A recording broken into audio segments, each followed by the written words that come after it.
सरकारी कर्मचारी व पेन्शनधारक कर्मचाऱ्यांसाठी फेब्रुवारी वेतनाबाबत आली आहे आत्ताच्या क्षणाची सर्वात मोठी आनंदाची बातमी. ती म्हणजे माहे फेब्रुवारी पेड इन मार्च वेतन अपडेट. शासन निर्णय निर्गमित दिनांक 5/3/2026 रोजी. पाहूया GR खालीलप्रमाणे सविस्तर.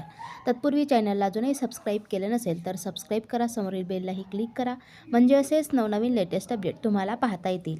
माहे फेब्रुवारी पेड इन मार्च वेतनकरिता अनुदान वितरित करण्याबाबत दिनांक 5/3/2026 रोजी महत्त्वपूर्ण शासन निर्णय निर्गमित करण्यात आला आहे. सदर निर्णयानुसार नमूद करण्यात आले आहे की सन 2025-26 या आर्थिक वर्षातील शालेय शिक्षण व क्रीडा विभाग करिता अर्थसंकल्पित झालेला व वित्त विभाग मार्फत ब्रिम्स प्रणालीवर प्राप्त झालेला निधी हा आयुक्त शिक्षण महाराष्ट्र राज्य पुणे या नियंत्रक अधिकाऱ्याच्या अधीनस्थ ठेवण्यासाठी मान्यता देण्यात येत आहे. या निर्णयानुसार सर्वसाधारण शिक्षण, माध्यमिक शिक्षण, शासकीय माध्यमिक शाळा मुलींसाठी व मुलांसाठी, शासकीय माध्यमिक शाळा, प्रौढ शिक्षण, इतर प्रौढ शिक्षण कार्यक्रम, नवभारत साक्षरता कार्यक्रम, अनुसूचित जाती उपयोजना यामध्ये अनुक्रमांक, लेखाशीर्ष नियंत्रक अधिकारी व वितरित अनुदान याविषयी सविस्तर तक्ता दिलेला आहे.